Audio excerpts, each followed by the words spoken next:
You head to the podium? Yes, sir. Yes, sir. Let's get it. Let's get it.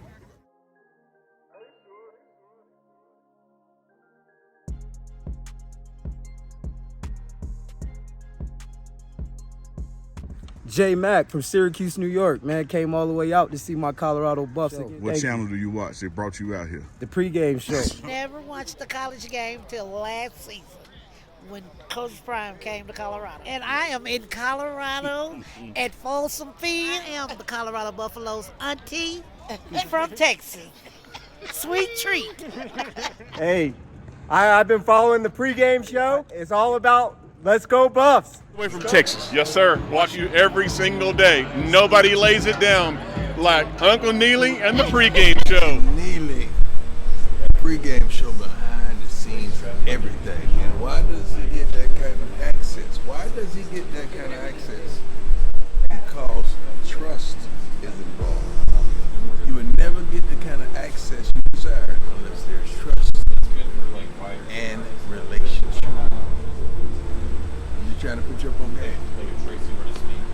Experience as a Colorado player. I just want to prove myself and prove people wrong. You want to go to the NFL? All right, what's your goal? You want to be a doctor? What? What's your? I want to be a doctor. I mean, the point is, this kid, when you look at his foot, if you know, it's foot like black and blue for about the past 2 weeks. But he still go every day to give you guys looks. He go.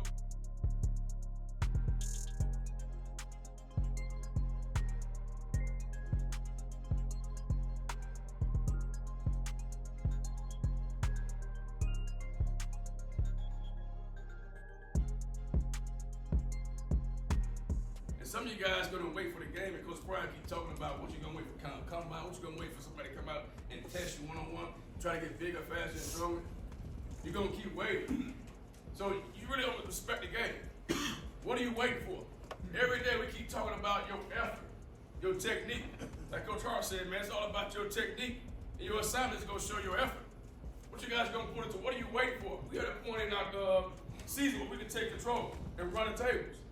But you're going to wait for the game to be taken away from you for you really appreciate the game, for you really appreciate practice. Real quick, I'm going to say it real quick, man. Like July 5th, a lot of you guys don't really talk about, I had brain surgery July 5th of this year. I was going to wait till after the season. I didn't want to miss this shit. When the Coach Prime said these are the dates that they got, they couldn't find a date, I could wait till after the season, I'm good. Coach Prime said, no, you can't wait because you can't play with it. But I was so selfish, I wanted to make sure I was around this, didn't think about my own family, my own life. When you guys are going to appreciate that, you're going to wait for something catastrophic to happen to you, or the game is taken away from you for you to appreciate what we're trying to tell you. Let's get to the football. Something that we take real simple and real easy, just get to the football for a couple of steps. But you guys don't realize, you don't appreciate it until it's taken away from you. So you guys got to understand that first, what this game is mean to you. See, for us around here, the game is so good to us, gave us so much, and it's still giving today. Some of you guys are getting so much good outside the game, you ain't giving the game what it deserves. Come on, bro.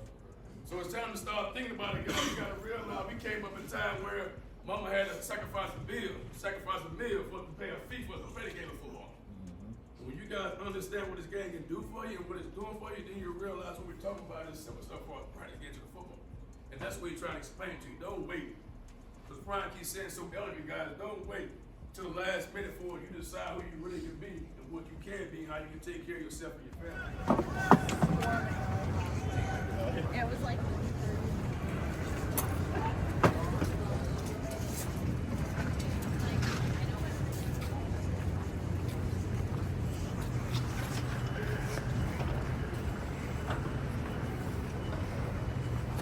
Hello. There it goes.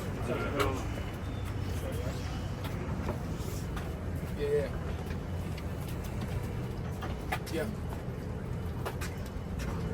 How we doing, guys? How you doing? Taylor, you want to start us today? Oh, sorry, buddy. Get this out of the way. Sorry. Sure, cool. so Isaiah Augusta just being so dominant in the pass game, just also in the run game too as well. 2 touchdowns in the last 2 games. Just what are your thoughts on him so far? I mean, he has been very productive, you know, and I think they all do a good job as far as being ready for the opportunity. And he did a great job as far as being mentally, physically in a position where with his numbers called, that he's able to perform And we understand that. That's how it works around here with Coach Prime and Coach Shermer, based on the play calling, based on Coach Prime feel like it's up for that week, based on their practice habits and film watch. You never know when you're going to get the nod. So it's my responsibility to make sure information-wise they get information as far as scheme and know their responsibilities, and they stay up on the mental part of it, being able to perform when their time is performed. It's kind of hard not knowing when your time is going to be. But right now, Isaiah, he has the keys to the vehicle. Right now, he's in control, so he has to continue to go out and do what he do and continue to gain our confidence in the run game, pass game, and protection. Oh, there you go. Coach, how valuable is it when Isaiah's picking up 3-4 yards at a time and just keeping you guys in that kind of third and short, third and manageable? It seemed like that was a real emphasis this past week and able to lead to the success you guys had on third down. That's always been the plan all year, to try to get a run game to just average 4 yards a carry, stay ahead of the chains and give Coach Sherman an opportunity to open his playbook. And we was able to do that this past game. He's a hard runner. He's going to get 4 yards because of his natural running ability. O-line did a great job for us creating holes last week, so it was a time that we worked well with the O-line as far as the blocking schemes and the running backs hitting the right holes and the right reads. The play calling was on point, but yeah, it helps out a lot. It gives us confidence as far as going into a second and six situation and second and 10. And with the quarterback that we have, we feel confidence in many situations, but you give him the most favorable position as far as second and 6, where he can pick and choose as far as throwing for a short distance or taking a shot or pulling down and run. It opens up so many opportunities for us in the course of a game, on a series. Mike, there you go. It's been great to see the collection of guys run the ball together. Do you guys plan it based off the down and distance? Because I know Micah sometimes starts off and gets a pretty good run, and he switch it up, bring Isaiah in and Dallin. Is it based off the? It's based off, you want to find one guy that can do it all-purpose guy that can run the football, catch out the backfield, and protect. We just don't have the luxury of that right now. There's a guy that can do all three. So we do base it on play calling. Whatever Coach Sherman calls, I want to make sure the right guy is in to give us the opportunity to have success. If it's a passing play, there's some guys that's better catching than Isaiah. I'm not saying that he can't catch, but there are some guys that do it better than Isaiah. So we got to be mindful of that. But it's based on throughout the week, how they perform as well. And like I said, Coach Prime, he's a field guy. You never know what guy he wants to go with, but you got all three guys that can do the things they do. It makes my job easy. They work well together. They complement each other. They push each other. But yeah, you don't want to get a guy out of rhythm by trying to play so many guys. But I think we do a good job as far as finding the right guy that can go in and get it done at a particular time. And my goal always, like I tell them, if once you're in and you're feeling it, you're moving the chains, you're showing some good things, I'm going to leave you in and let you continue. But if we need to change that, then we'll find another guy to go in as well. But, Micah, he has, hamstring problems, and we try to get him going in that first run. He felt something. So at this part of our season, we know that there's still a lot of football to be played. So we want to be careful with that. With Dallin, he has some injuries. He's banged up a little. Charlie is solid. He's very dependable. And then Isaiah, he's probably the most healthy guy right now. So he gets the nod.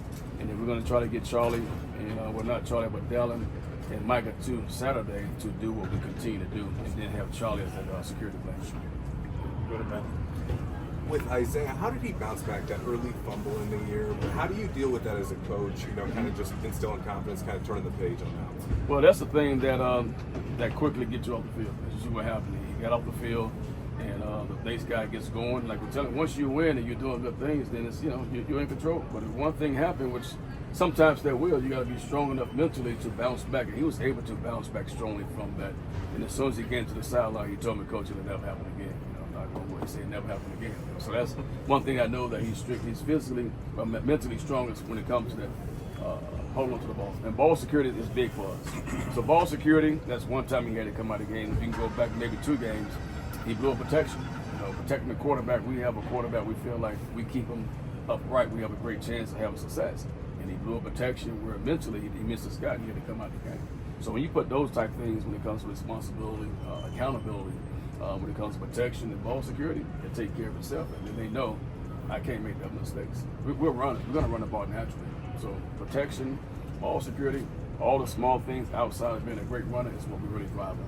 How is Brandon Hood doing this year? Oh, he's great. Brandon's good. You know, he's very competitive. You know, he wants to be in right now, which is good. You know, but he's doing a great job on the scout team for us right now. And you know, he's young. You know, he does a great job as far as coming to the meetings and still retaining the information. So in any type of situation where we have backsies now, I can plug them in to give guys like the Isaiah or Charlie who's going this week, get him a blow in practice, and then he's able to facilitate the things that we have going in the meeting. So Brandon Hood's a guy that he comes out, gives a great look on the scout team, for the defense, and on special teams. So he has a bright future. Scott, go ahead.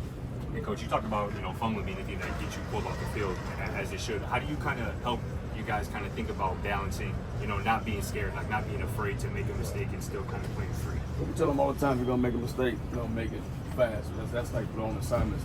Those type mistakes, we're going to try to eliminate things that make you lose ball games, like turning over the ball, the mental errors, things of that nature. We want to try to make sure that we stand firm on those things. Now, we understand, like I said, it's part of the game, it's part of life, but it's not acceptable. It's something that's not negotiable. We just thrive on that. Just small things, as far as wearing the right gear, wearing black socks or having on the proper attire for practice. So all the small things ties into that. So we just don't pinpoint one particular thing. Coach Brian does a great job for us structurally, having the guys organized to understand that all the small things that we're talking about is going to have to win a ball game. So when those things happen, they already brought into it, so you can have a conversation with them. They understand as far as moving forward, and it helps throughout the process. It's all a process right now.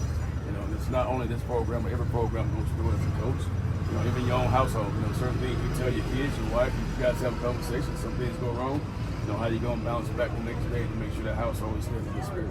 Last one, go ahead, Neely. Coach, this morning, which this is nothing new, you gave a pretty passionate speech. Yeah. Where did the one from this morning come from? Because it seemed to come out of nowhere. Yeah, it was just something that, Coach Brian's always trying to drive something. And I'm always listening to his message. I want to try to make sure that I'm able to deliver the same message. The message is the message, the standard is standard. And we always talk about practice and how guys can appreciate the game of football and practice. I just wanted to share with something that's on my heart, something I don't really like to talk about it much as far as, me, being almost able, being in a situation not being a part of the season because I had surgery, brain surgery, and Coach Brown was, he pretty much pushed me to the point where, it's something that you got to take care of right away and not put off. But I was thinking more of trying to be a part of what's about to happen and try to put things off and just try to show them that sometimes, we don't appreciate things to something catastrophic or something's about to happen that's going to take you away from life or take you away from the game that you love.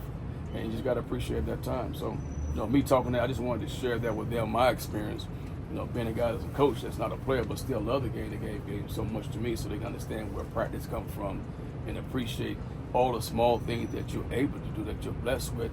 Just simply getting out of bed and be able to walk and talk, we take for granted. Everybody can't play this game of football. When you're healthy, when you're given all the ability in your lower extremities and everything that's physically able to get you going throughout the day, then you got to use those things on a daily basis. And we just got guys right now just we just sometimes get complacent and don't really understand that until you're really facing that time where it can be taken away from you. So we're at a point in this season where we're right there. We go ahead and win out and let things play out and just appreciate some of the things that we've been given. I think the guys will understand that more. Thanks, Coach. Thank you. Thank you. You're doing well. Peace. Where y'all from? We up from Miami, Florida. Miami. All from Miami. Appreciate y'all coming, man. Hey, man, we love what you guys are doing, man. We want to support you in every way. Appreciate you, family. And we're recruiting at home. Everything we see at home, we bringing it this way. My man. Thank You gotta believe. Dude, we've been believing since day one, That's dog. why I gave them to Remember you. back in Jackson State? We've been believing with you in the pregame show. Preparation, man. You gotta prepare to win. You don't prepare to go out there. You can't prepare to win if you don't go out and do what you're supposed to do every day. Like you said, it's the little things, man. Do the little shit right.